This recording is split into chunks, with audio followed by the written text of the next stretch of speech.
Modern. Modern. Modern. Modern. We're prepping for a voyage. Modern. The force of an old-fashioned equals whiskey mass times bitters acceleration. Why don't you make that a double? Modern Bar Cart.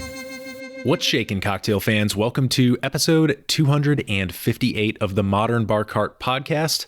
I'm your host, Eric Kozlik. Thanks for joining me for this special episode of the podcast. I am actually on the road. I'm at the 20th anniversary conference and trade show for the American Distilling Institute.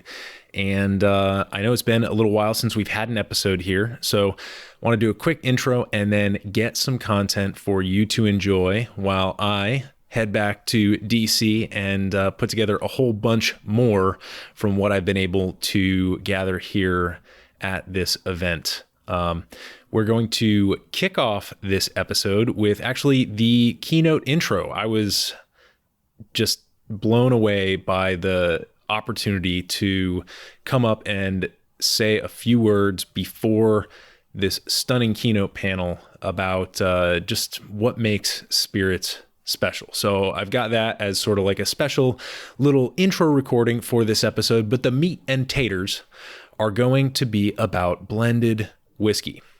Now, on the front end of the conference and trade show, there was an event called the Whiskey Summit.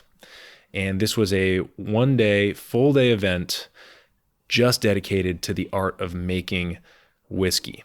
And I was lucky enough to moderate a panel on blended whiskey for the Whiskey Summit. So it was me and it was three other experts who were sharing their perspectives on this sort of evolving and kind of resurrected category, right? We all know those big bottles like Johnny Walker, right? That's the one that really looms large in the social consciousness of whiskey drinkers.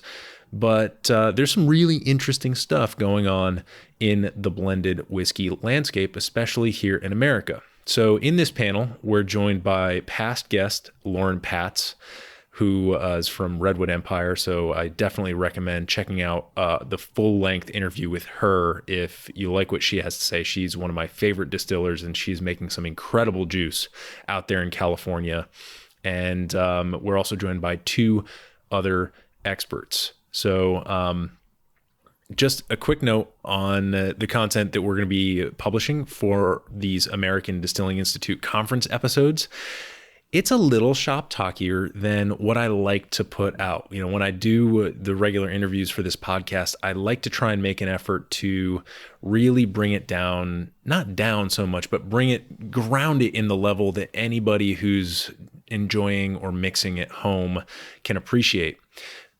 But I do think that doing these slightly more industry-focused episodes is good for two reasons. One, it gives you free access to the same caliber and level of education and discourse that industry experts have access to. I love that. Whenever I can get a podcast episode where I'm hearing people talk about things that make me feel, like maybe I'm just like slightly out of my element, I'm like, ooh, this is exciting.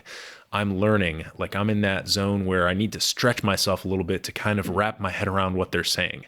And to me, that's a signal that the content is nutritious. So hopefully some of you will feel that way about what we're talking about in this blended whiskey panel. And secondarily, I love the opportunity just to give you the chance to peek over the divider and to see what these people are talking about when you, the consumer, are not in the room. We have kind of an even split on this podcast in terms of listener base.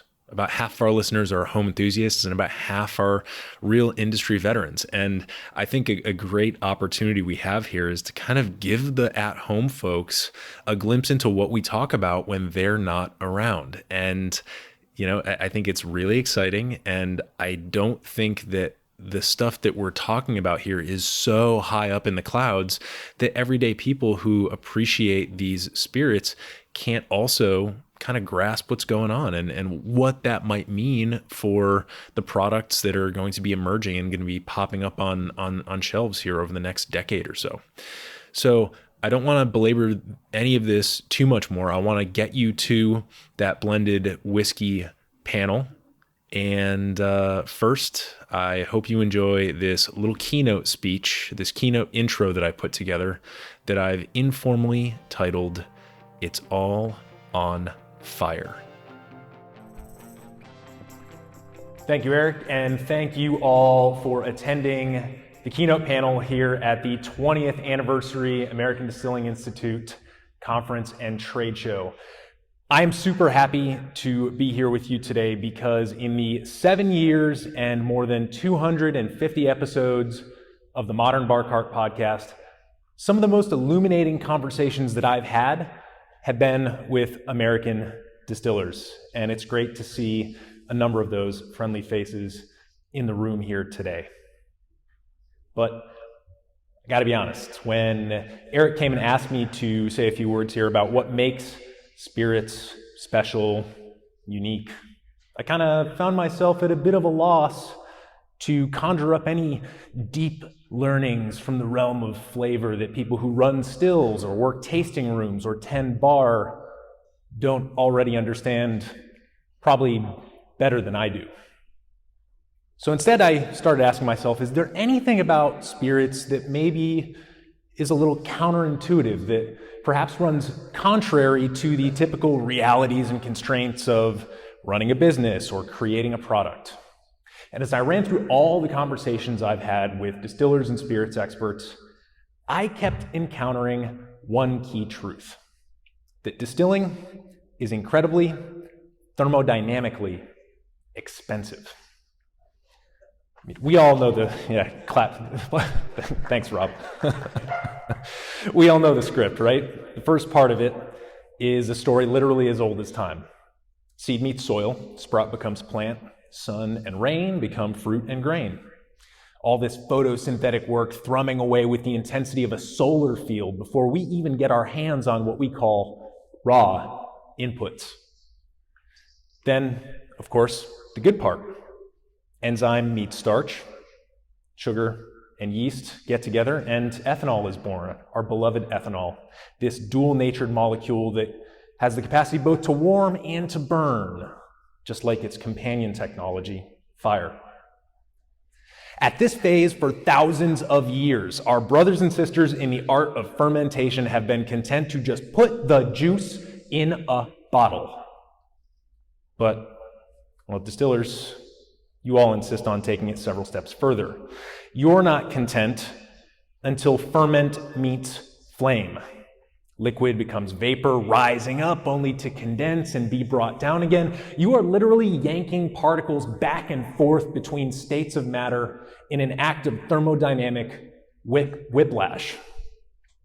And as you know, you may do that several times before finally perhaps loading the end product into a barrel harvested from a 100-year-old oak tree, which, by the way, was also burned on the inside by fire, where the contents will oxidize, and hey, who knows, maybe 10 to 50% of it could evaporate before it even hits the bottle. Everything I just described, everything you do involves a great deal of metabolism, combustion, and consumption. And I suspect that in the course of keeping the fermenters cleaned and the stills running, the barrels filled, the shelves stocked, the bills paid, many of us in this room tend to forget the almost insane amount of entropy that's created in order to fill just one bottle of distilled spirits. But I think the reason that we allow ourselves to overlook that tremendous energy debt that we incur is because more so than anything else we could eat or drink, distilled spirits most closely resemble the human brain in their capacity to tell stories, make connections, and store information. I mean, to be sure, if there's any organ in the human body as thermodynamically expensive as the act of distillation, it's the brain, which we know consumes 10 times more energy than its size should dictate. So when we refer to beverage alcohol as a social technology, it's not just because it hits us and inhibitions lower and we feel kind of silly. It's because spirits mirror the action of the mind, with the liquid clicking into the cortex like a key into a lock. We've all had those revelatory moments where a dram of whiskey or a mind-expanding mezcal or a perfect martini, properly garnished and gloriously cold, has seemed to rip the cellophane off the world. This is because spirits fuse the disruptive power of ethanol with the potent, hardwired emotional resonance of flavor to create something that we all inherently crave. That paradoxical sensation of feeling both grounded and transported at the same time. It's all on fire. And when I talk to the best distillers in America, they all speak reverently about the privilege of taking a portion of their own intelligence and hitching it to the photosynthetic, decompositional, and thermal intelligences of plants, microbes, and fire to generate a product that somehow manages to slip between the folds of the human brain and find a home in the memories and emotions of complete strangers. Like I said, it's all on fire. From the energy of the sun to the refining forge of the still to the cascading action potentials and nerve impulses that immortalize your flavors as supporting characters in the living dramas of other human beings. This is the burning creative impulse that drives us to keep making better, more flavorful spirits. But just because we have this noble mission doesn't mean the work is easy, right? Especially when we look out across the landscape of the industry and are forced to confront obstacles like market saturation, distributor consolidation, and other pernicious variables like social media algorithms, and let's throw in a global health pandemic. But it's precisely at times like these when we should lean on the wisdom of those who've come before us, those who've paved the roads on which we now travel. Because as difficult as it seems to run a spirits brand in 2023, there's always historical echoes and rhymes that we can locate that will help us find the way forward.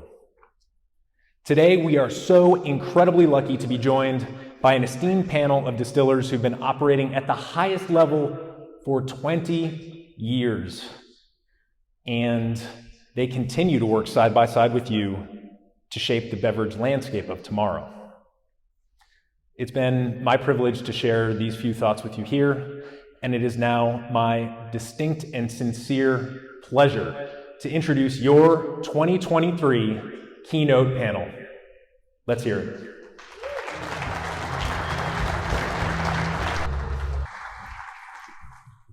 All right, everybody. My name's Eric Kozlik. I'm the host of the Modern Bar Cart podcast, and I'm here with three people who know a lot more about blended whiskey than I do.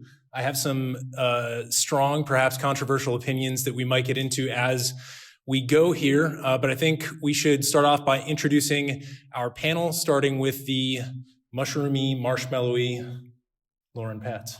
Oh, by the way, so you don't think I'm weird, that mushroomy, marshmallowy comment is a reference to another session that Lauren led about seasoning wood and some of the notes that come through. So I don't go around calling people mushroomy or marshmallowy normally. I'm not that weird. Just didn't want you to think that I was strange. I'll take those adjectives. Again, I'm Lauren Patz. I'm the head distiller for Redwood Empire Whiskey, and we do make a blended whiskey. It's a rye. So it's a blend of rye and bourbon, and I'm a huge fan of blending and of blended whiskeys. That's it. I'm Stephen Gould. I'm the master distiller and owner at Golden Moon Distillery, and then I also work as a consulting master distiller for other brands here in Europe, in Central America right now. Worked in Israel. Not the moon. I do. I have made blended whiskeys, and one of the whiskeys in front of you is actually a blended whiskey that we're currently producing called Gunfighter Masters Blend. Dave Schmier, the owner of Proof and Wood. We are an independent bottler. Mostly we do straight rye and bourbon, but ventured off and have fun making blends. And one of my favorite blends is in one of your little sample glasses. It's called Vertigo. It's a blend that features a 25-year-old American light whiskey with some bourbon, rye, and more light whiskey. Talk a little bit more about that later. All right, thank you, panel. So first, I think the way we want to start this off, because we've been talking a lot about whiskey today, a lot about some specific types of whiskey, but blends are a little slipperier. They can be a little slipperier in terms of nailing down exactly what we mean by that word blend.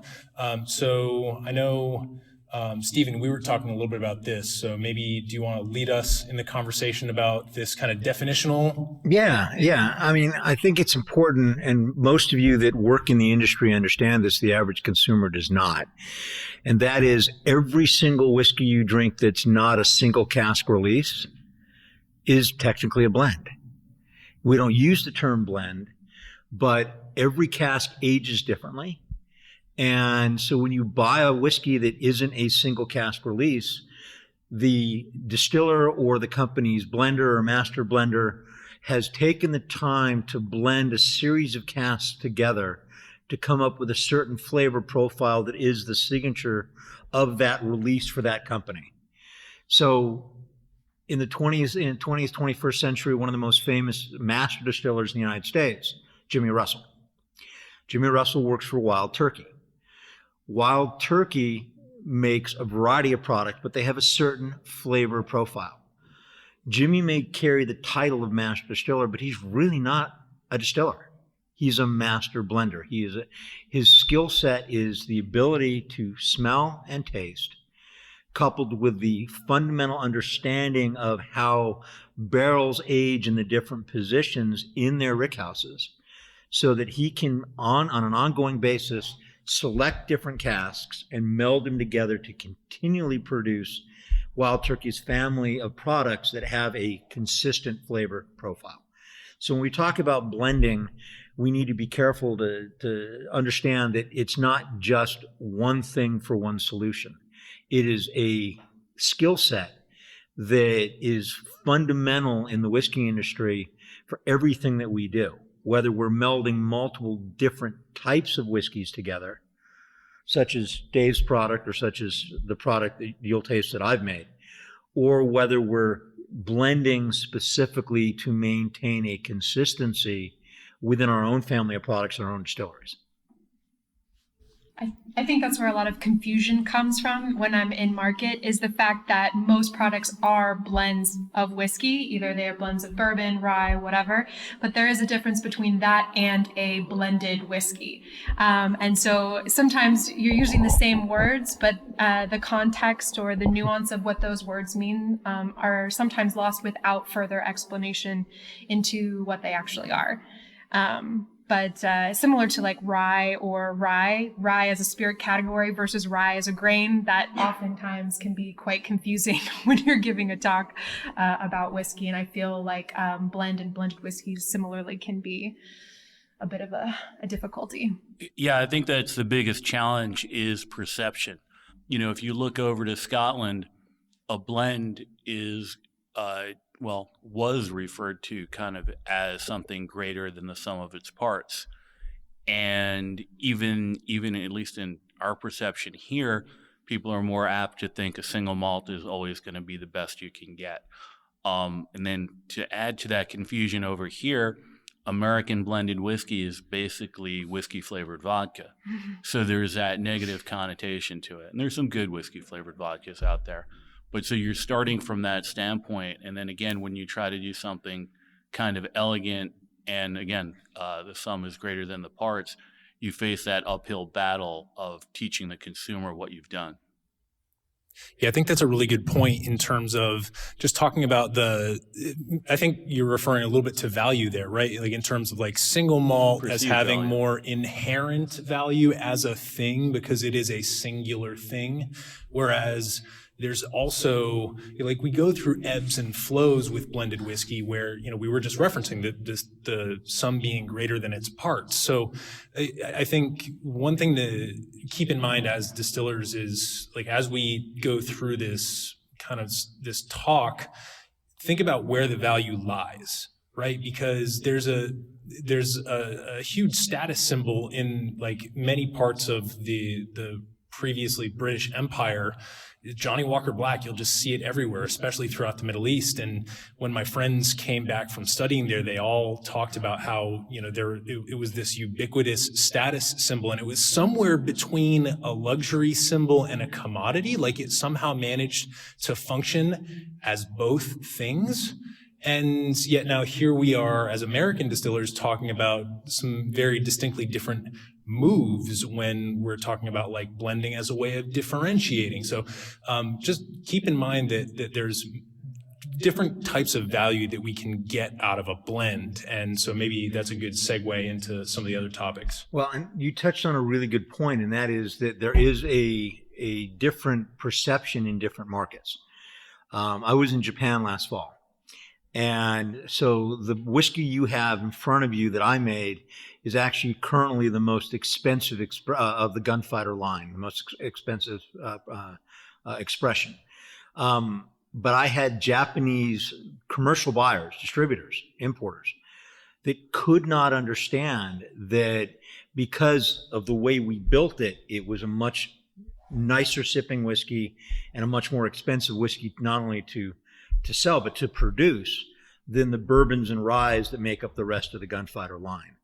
So really, you have to look at, and that's a challenge we face in the U.S. trying to sell that whiskey at $100 when the rest of the line is between $40 and $60. It's about understanding what the consumer wants, understanding what the consumer's perception is when you use the word blend. And then there's the challenge of, okay, now I have to educate the consumer to get them to buy it or pay the price that you want for it. And every country's different.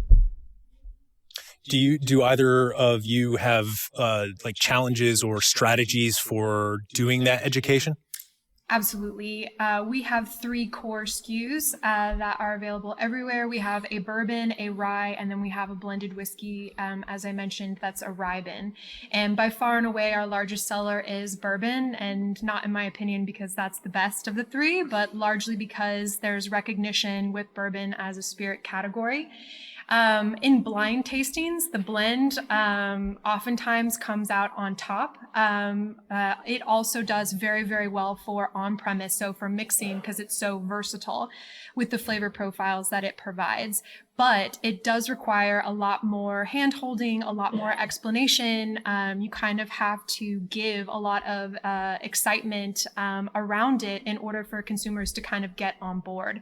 So the educational element is crucial when you're doing anything kind of outside a more recognizable category. I think that it's also such an incredible playing ground for innovation. So especially within the craft distillation, you're making products, and we are wanting to continuously to differentiate ourselves. And so how do you do that when you've got all this strict rules and regulations coming down from the TTB? So blended whiskey is one area that, like, all bets are off. It's the Wild West. You can do like almost anything in it, which is also it's really exciting, but it's also daunting. And that's why you get such a wide range of quality as well. And so it's hard to assign value to that category of blended whiskey, but it really is something that you can create something so special and so unique in. Dave, do you maybe want to introduce your pour? I'm not quite sure if it's number 1 or number 2, and maybe we can just get some liquid to lips. A little to add. One of the challenges is a lot of times, especially in the current market, there's a lot of whiskey and bourbon and rye out there. I don't know if you guys have noticed, and you'll have your distributors and your retailers and your consumers say, bring me something different. So, okay, try this. I've taken 2 Canadian whiskeys and 1 American whiskeys and created this really cool blend. Oh, that's great. What do we do with it? Where do we put it? We'll buy some more bourbon from you. So at least we get that. But it's constant education, educating our retailers, educating our distributors, and hoping to get some PR that people will tell the story. I think there's some brands that have been doing a lot of aggressive work in blending and making it a little bit more common to, I think a lot of upscale whiskey consumers are kind of getting what we're doing. So that's the fun part. To talk about the whiskey that I brought, it's called Vertigo. It started with some 25-year-old American light whiskey that was originally distilled by Seagram's in 1992. We bottled that as 25-year-old American light whiskey and sold it for a lot of money.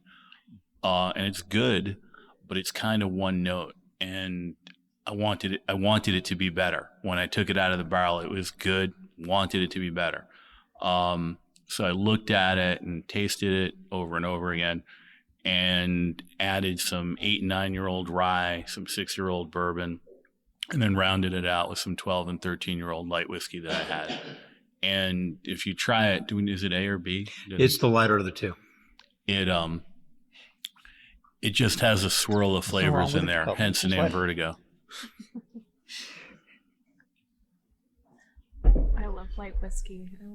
So while we're tasting this, Dave, I think you were just kind of hitting a little bit on this, but the name Vertigo is like, can you go a little bit further into that? Because I think, to me, one of the questions that's very important with this, like I think Lauren's point about the wide openness of the creativity is great, but then there's all this risk, right? Because the risk of being creative is that you're going to do it and people are going to be like, yeah, well, I'll take some more bourbon, right? So at least the naming of this, the Vertigo, it seems to be like a little bit of a segue into the conversation about this product. Is that accurate in any way? Yeah, it's accurate. And we also packaged this in a fairly elegant bottle and a gift box, and we called it an extraordinary blend of American whiskey. So that one was actually not challenging to sell. The one where I blended Canadian and American whiskey together, that one seems to be a big uphill battle, called Cross-Border Jackpot, in case anyone's wondering. And then there's another one that it's more of a boo-rye, bourbon and rye, called the Cabinet, which is a blend of a 5 to 9-year-old rye and 5 and 6-year-old bourbon. That one's been fairly well received as well, because it's easy for people to understand. I even get comments from, this isn't unique to my product, but I've got a list of all the whiskey that's in the bottle on the outside, and people go, oh, I get this. And they pay way too much money for it. Do you want to introduce your pour as well? So the darker one, in the last session, we talked a lot about long aging bourbon. So I do a fair amount of consulting, and I was working on a project in Ireland, and I had a gentleman who's since passed named David Pickrell. I think some of you are familiar with him. David and I sometimes call him my consulting partner, but we were never partners. He would work for me and I would work for him. And so I called him up, and because he's a much, much higher trained distilling process engineer than I am. So David, I'm building a big distillery for a rock star. It's Bono, by the way. And I need some help on distilling process design, just to make sure I need, a little bit of work here. And Dave said, well, I'm overwhelmed on this project for Metallica called Blackened. So I said, well, anything I can do to help? He goes, yeah, because I'm buried. I don't have time to source. And because Blackened, as I think you're all aware, was and still is a sourced product, sourced and blended product. Not a crime. Not a crime, and it's a blend. Blackened is all blend, okay? And Blackened is sourced and blended and then recast and aged. So Dave helped me and I helped him, and I sourced about 40% of the initial buy for that project. And Dave said, there's no budget for you. So I said, fine, I'll just take it on the sell side. And so the people I was buying from gave me a commission that I took in liquid. And I chose to take a large volume of hand-selected casks of 12-year-old bourbon. And I brought that whiskey from where it was sitting in Kentucky into Colorado, into my distillery. And if you go to my class Thursday, I'll talk a little bit about barometric pressure and what it does, and relative humidity and what it does to maturation. And so, 3 years later, I've got 15-year-old whiskey that now is really, really, really oaky, to the point where it wasn't pleasant to drink. And so I said, all right, didn't even think twice. I said, we're going to blend it out. And so we took our young 2-year-old Colorado single malt, it's an American single malt. We took the 15-year-old Tennessee bourbon. And what you have in this glass is what we call Edition 1. And that was a 10-barrel batch of a blend of 23% 15-year-old bourbon and 77% of American single malt that we did grain to glass in our distillery. We then recasked it into first fill bourbon casks and put it on the wall for 6 to 12 months. And then we bottled it, and that's Edition 1. Now, because you get variation in barrels, Edition 2 is not Edition 1. And so the ratio is different because we were looking to find that sweet spot between the really heavy, oaky, old bourbon and the young, sweet, approachable American single malt, and bring them together to make something unique that was greater than the sum being greater than the parts. Now, as I said, it is our most expensive SKU in the Gunfighter line. Gunfighter whiskeys are all 50 ABV that we at Golden Moon produce. They're either sourced or they're blends of sourced and home distilled whiskeys. And it's a hard sell because people look at it and say, well, why would I spend $100 for a blend when I can get your port finish or your rum finish or your vermouth or soon to be tequila finish bourbon or rye for $40? So it's all about education. Now we're starting to get a following. And there are people that will come in and say, look, that's a great sipping whiskey. It's special. I know it's special. The other thing we've done to differentiate is it's the only member of the line that comes in a tube. And, that tube cost me a whopping $3. And the velocity of sales off the shelf in that tube, I mean, $3 is a lot to add to a package, but it's a $100 bottle. If I sell twice as many bottles because I'm putting another $3 in to market differentiate it, that's $3 well spent, right? Hello, modern bar cart listeners. It's Jordan Hughes from High Proof Preacher. I wanted to let you know about my new cocktail and product photography e-course called Cocktail Camera 101, and it is now open for new members. The course is all online, it's self-paced, and you have lifetime access to the material. So go to cocktailcamera.com/101 to enroll and use the code TheModernBarCart, all caps, no spaces, for 75% off enrollment. I hope you check it out and learn how to up your cocktail and bar photography game with me. Cheers. Yeah, I love what you're saying about additions, right? Because as I'm thinking about this, I'm looking for ways, and we've all, we've hit a number of different conventions for gaining attention and educating about blends, right? We've got the naming, like Vertigo. We've got the packaging.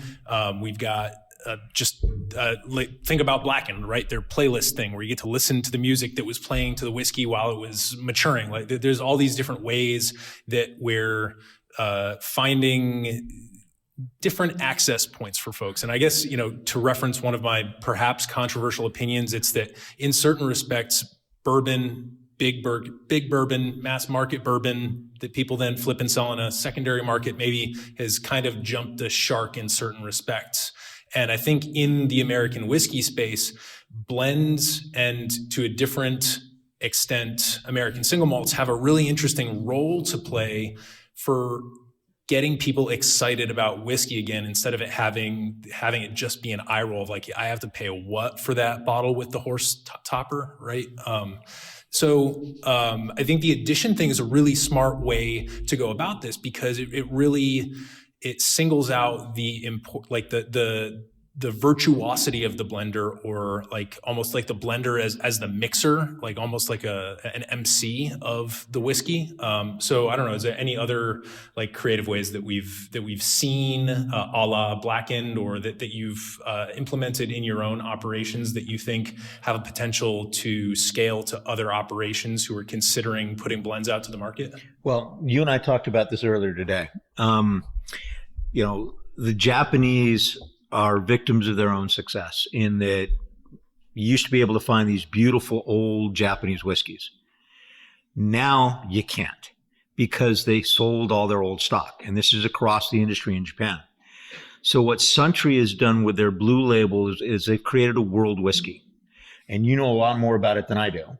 But what they've done is they've created this perception that by taking whiskeys from around the world and melding them together, they've created something that's better than the individual whiskeys.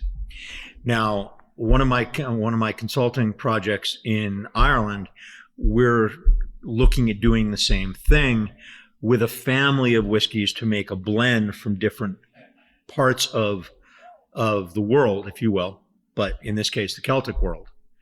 To come up with a story that melds with a whiskey that is now market differentiated from everything else.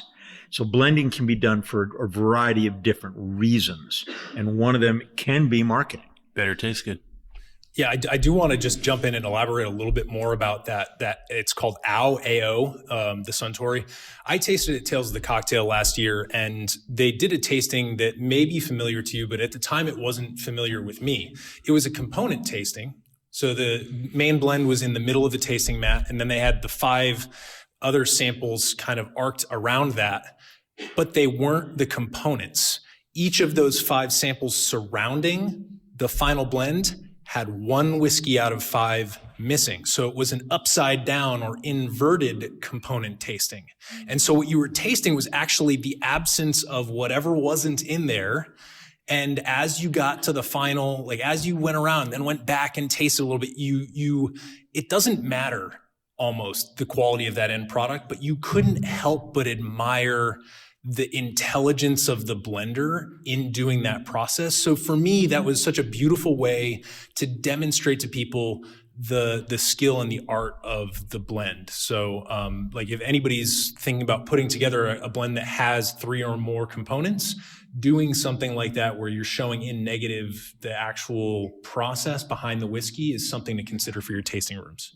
On that note, I've done a couple of tastings where we deconstructed the vertigo, and that was really, again, it tended to be really geeky whiskey people who attended, and it opened up their eyes to what was going on and made them buy some, which was really cool. And then on a really basic, and Steve was talking about, almost everything we do has a component of blending. When I had Redemption, the bottle would be different ages of rye whiskey to get to the profile that we wanted. And so we did a trade event with New York bartenders, and we showed them that. And then, we let them go wild and create their own ideal blend, giving them, I think, choice of 6 different ages. And it got them kind of involved into what was going on in the process and all that.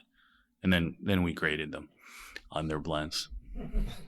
I will say blending is an entirely different skill set than distillation is. Oftentimes we talk about the dichotomy of science and art in our craft, and I feel like there is a pretty good line between distillation and blending. I think there is an element of science and art in both, but I think that distillation is kind of like the scientific, controlled aspect of what we do. And then the blending side is more of the free form, artistic, really focusing on the sensory component of what's happening. So it's one of the things that I've really enjoyed about coming to Redwood Empire is the fact that as, you know, being at a larger distillery, having the opportunity to do both. So being the distiller, but also being responsible for the blending is really special and doesn't always happen. So if you can take advantage of that in your own situations, highly recommend that you do. We also offer an experience at the distillery for certain groups where we do blending sessions to kind of show them a little bit more insight into what that side of production process looks like. Even our bourbon has many components in it. It's a blend of 4 to 14-year-old bourbons. It's 4 different states. It's got all kinds of different elements coming together. So there's a significant amount of time and energy that goes into even just the bourbon or the rye. Lauren, I have a question for you, since I think the whiskey that you're making right now is in a lot more markets. And so my question is, like, when you think about consistency versus allowing maybe some of these products to drift a little bit, how do you think about that when scale is ultimately one of the big concerns? I think blending really allows you to be very consistent. We have a scaffolding of Excel spreadsheets that kind of give us the starting point for when we put those blends together. And then as components fall off or we change, or if there's any sort of element that needs to be redirected or reassigned, that is when the sensory component kind of comes into play. But overall, our batch sizes are, you know, anywhere from 150 to 250 barrels per batch. I mean, not crazy massive, but still, you know, that's a good amount of liquid, a good amount of juice. And you can really round out some edges with a larger volume like that. So consistency, it happens. Nice. You got a question over here? Hi, my name's Devin. I'm the CEO of American Mash and Grain. I don't know this definitively, but I think my company might be the only company exclusively dedicated to blended American whiskey.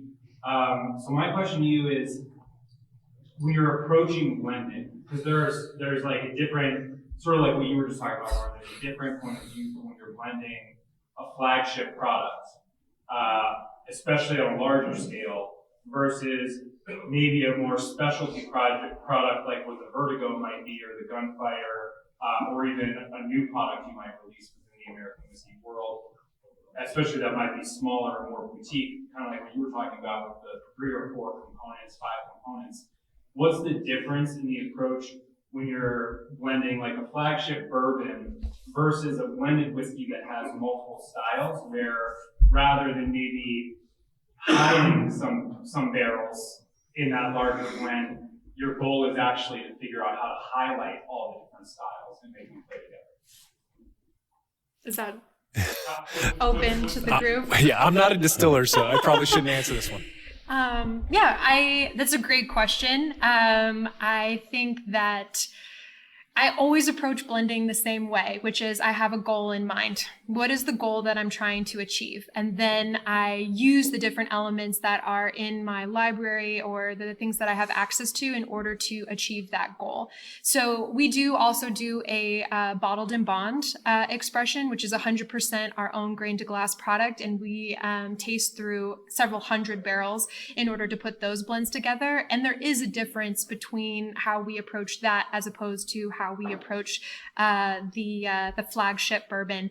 And it has to do with who the consumer is. It's not just, what we think is best, although I wish that is always what would be happening, but it isn't. And so we kind of go with like what flavor profiles we're looking to kind of achieve with a certain consumer base. And then for the bottled in bond, there is a little bit more freedom to kind of go, I don't want to say exotic, but maybe off the beaten path a little bit more.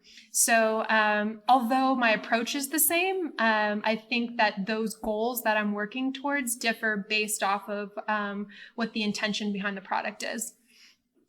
You talked about highlighting a feature, and that's something you want to do sometimes. And you want to be able to talk about it. You want to be able to tell a story. Why should I buy this bottle?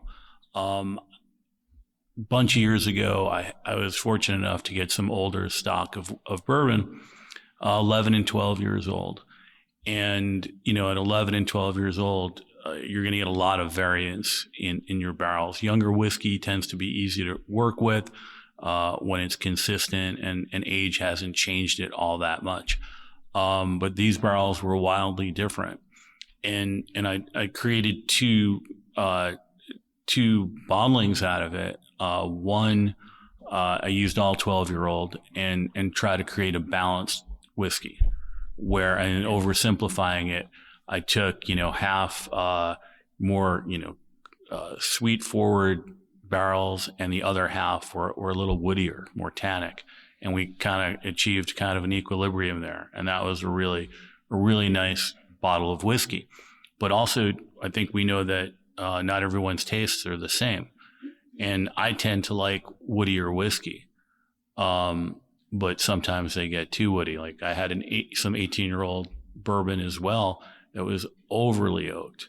But then the idea was to balance it, but still highlight that wood and talk to people and say, hey, if you like a woody bourbon, this is for you.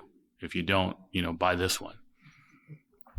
Well, and, it's, again, what Lauren said is you have to have an intent.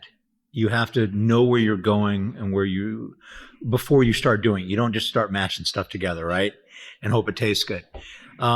With the whiskey that you just tasted that we produced, our intent was very deliberately, because we had this beautiful old bourbon, but young American single malt is something the consumer isn't familiar with.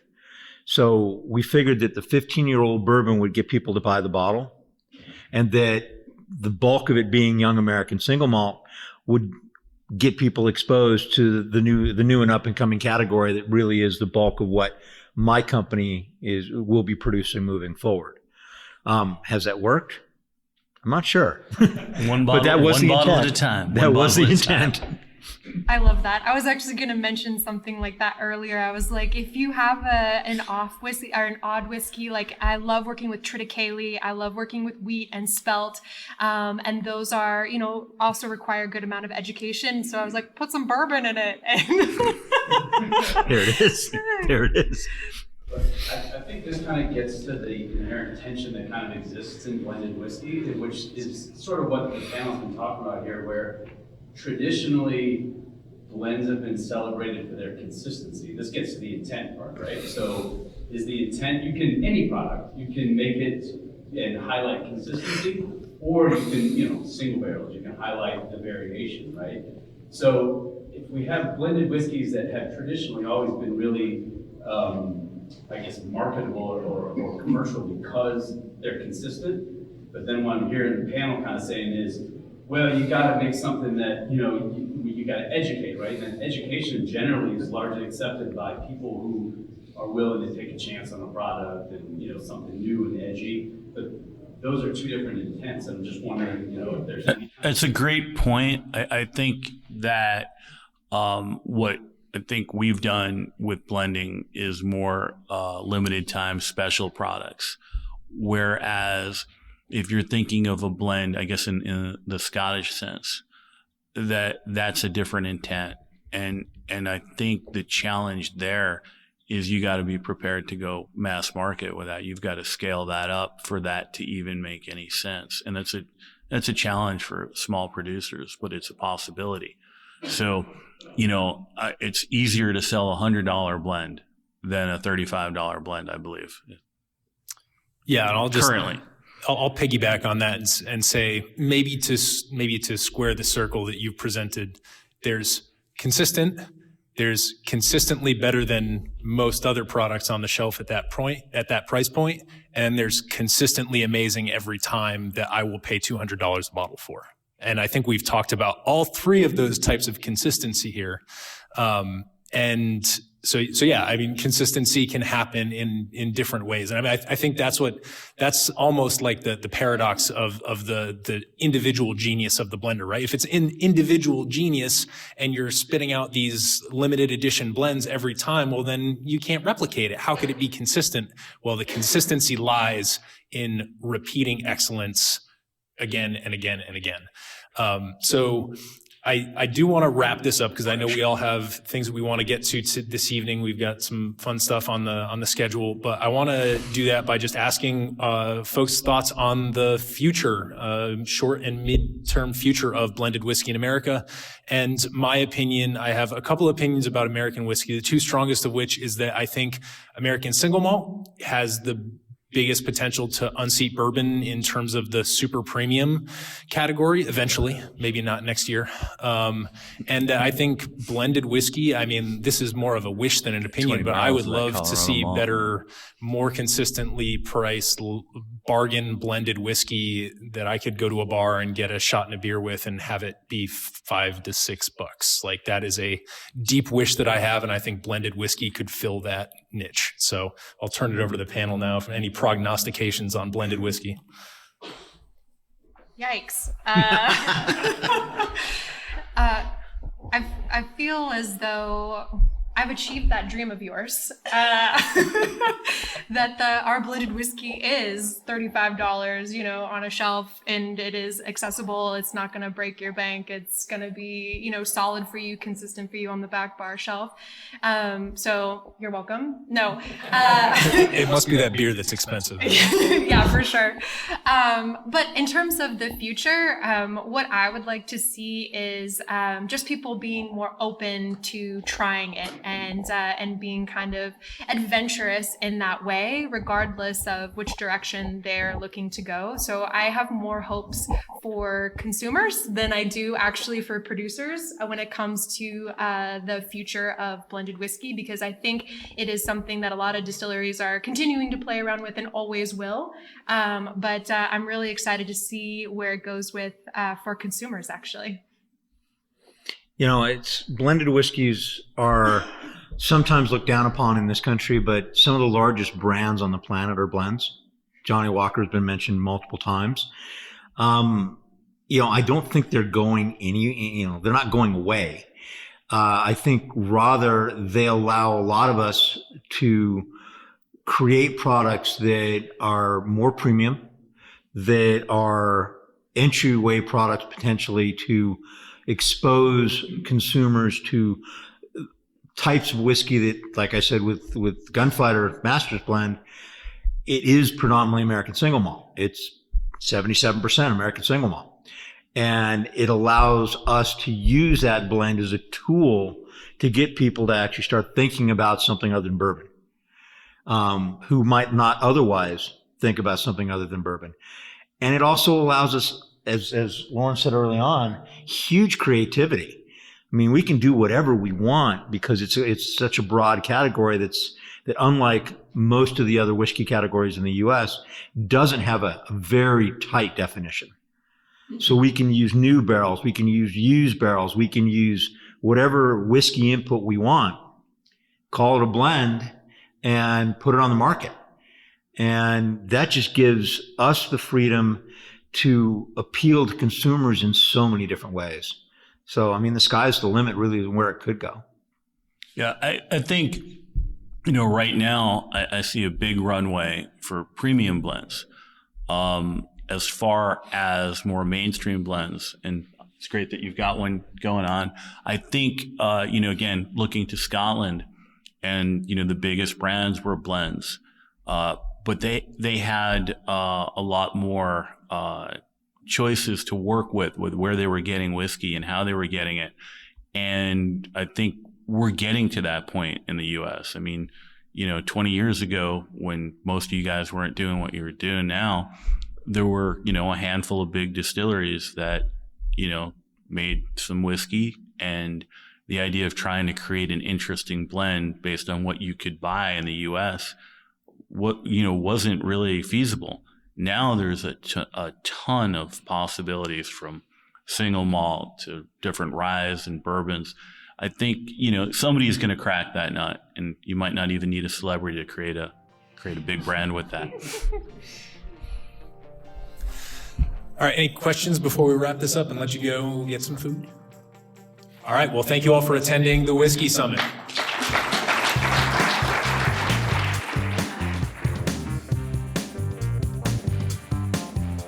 Hey everybody, thanks for listening. If you enjoyed this episode, there's two big things you can do for us here at Modern Bar Cart. One would be to tell your friends and family if you think they'd enjoy listening to us talk about cocktails. And if they don't download podcasts, they can always stream our episodes on their desktop directly from the show notes page at modernbarcart.com. The other thing you can do to help would be to head on over to iTunes or wherever you download your podcasts and leave us a review. 5 stars are great, but we're more interested in your feedback. And the beauty is, the more reviews we have, the easier it will be for other folks out there to learn about our show. We're trying to start a cocktail revolution here, and by spreading the word, you're helping us fight the good fight. You can always reach us by emailing podcast@modernbarcart.com if you're looking for cocktail or bartending advice, or if you're a pro who would like to pull up a mic and be interviewed for all to hear. Also, definitely follow us on Instagram and Facebook at Modern Bar Cart for cocktail porn, recipes, and entertaining tips. And keep an eye out for new product releases and special offers, which are happening all the time. We love our listeners, and we really enjoy giving you exclusive discounts and sneak peeks at our latest and greatest cocktail projects. This episode may be over, but for you, the mixological fun and adventures are just beginning, so remember, folks, drink responsibly and experiment boldly.